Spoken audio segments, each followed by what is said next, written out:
Satara police अधीक्षकांच्या निलंबनाचे Birsa फायटर्सकडून समर्थन, बडतर्फीची मागणी. नंदुरबार प्रतिनिधी. 25 मार्च 2026 सातारा जिल्हा पोलीस अधीक्षक तुषार दोशी यांच्या निलंबनाचे बिरसा फायटर्स संघटनेने समर्थन केले असून त्यांना सेवेतून कायमचे बडतर्फ करण्यात यावे अशी मागणी लावून धरली आहे.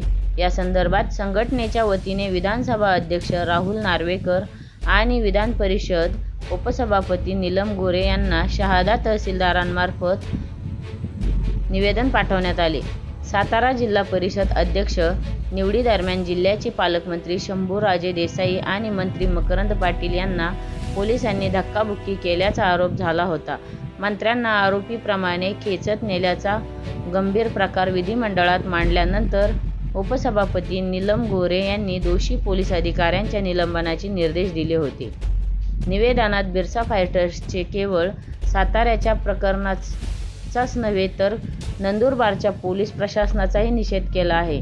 नंदुरबार पोलीस अधीक्षक श्रवण दत्त हे राजकीय दबावाखाली येऊन सामाजिक कार्यकर्त्यांवर खोटे गुन्हे दाखल करत असल्याचा खळबळजनक आरोप संघटनेने केला आहे. अवैध धंदे, भूमाफियांना संरक्षण आणि निरपराध लोकांचा छळ असे गंभीर आरोप करत श्रवण दत्त यांचेही निलंबन करण्याची मागणी करण्यात आली आहे. निवेदन देताना बिरसा फायटर्सचे राष्ट्रीय अध्यक्ष सुशीलकुमार पावरा, राज्याध्यक्ष गोपाल भंडारी, राज्य उपाध्यक्ष गणेश खर्डे, जगदीश पावरा, पप्पू आवाया, दिलीप मुसळदे यांसह इतर कार्यकर्ते उपस्थित होते. देसाई यांना धक्काबुक्की करून मारहाण करण्यात आली, त्यात ते जखमी झाले. मी जखमीचे गोळ्या औषध घेत आहे. 10 पोलीस मला खेचत होते. कोणी दंडाला ओढत होते, कोणी पायाला धरून, कोणी कमरेला धरून खेचत होते. एखाद्या आरोपी सारखे ते पोलीस मला खेचत होते असा गंभीर आरोप मंत्री शंभूराजे देसाई यांनी विधिमंडळामध्ये केल्यानंतर माननीय उपसभापती नीलमजी गोरे यांनी साताऱ्याचे पोलीस अधीक्षक तुषार दोशी यांच्यासह जे मंत्री महोदयांना धक्काबुक्की करत होते, या घटनेमध्ये जे दोषी पोलीस आहेत अशा 100 पोलिसांच्या निलंबनाचे निर्देश त्यांनी दिले.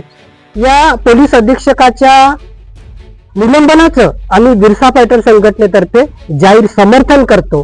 त्यांचं निलंबनच नव्हे तर घटनेत जर ते दोषी आढळले तर त्यांना सेवेतून बडतर्फ करावं अशी मागणी आम्ही विधानसभा अध्यक्ष राहुलजी नार्वेकर, माननीय उपसभापती नीलमजी गोरे, विधान परिषद महाराष्ट्र यांच्याकडे आमच्या बिरसा फायटरच्या निवेदनाद्वारे केलेली आहे.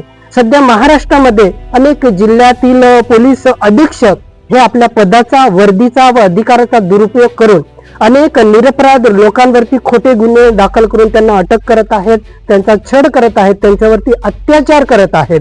उदाहरणार्थ नंदुरबार जिल्ह्याचे पोलीस अधीक्षक श्रवण दत्त हे आपल्या पदाचा, वर्दीचा व अधिकाराचा दुरुपयोग करून पुढाऱ्यांच्या इशाऱ्यावरती सामाजिक कार्यकर्त्यांवरती खोटे गुन्हे दाखल करून त्यांना अटक करत आहेत.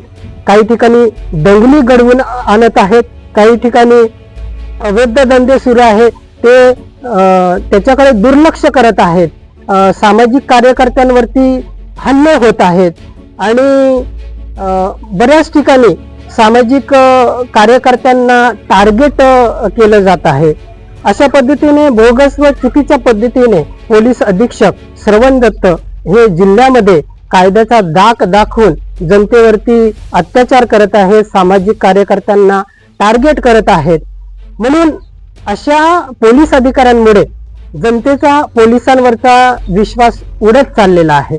म्हणून अशा अधिकाऱ्यांवरती कारवाई होणं गरजेचं आहे. पोलीस अधीक्षक श्रवण दत्त यांचंही निलंबन झालं पाहिजे आणि असं झालं तरच जनतेचा न्याय व्यवस्थेवरती व पोलीस खात्यावरती जो विश्वास आहे तो जिवंत राहील. नाहीतर हे जे पोलीस अधिकारी आपल्या पदाचा गैरवापर करून या पोलीस खात्याला कलंकित करत आहेत. म्हणून पोलीस अधीक्षक तुषार दोशी यांचं जे निलंबन झालेलं आहे ते कायम ठेवावं व त्यांना घटनेत जर दोषी आढळले तर त्यांना सेवेतून बडतर्फ करण्यात यावं अशी आम्ही ठाम मागणी बिरसा फायटर संघटनेतर्फे केलेली आहे. जय बिरसा.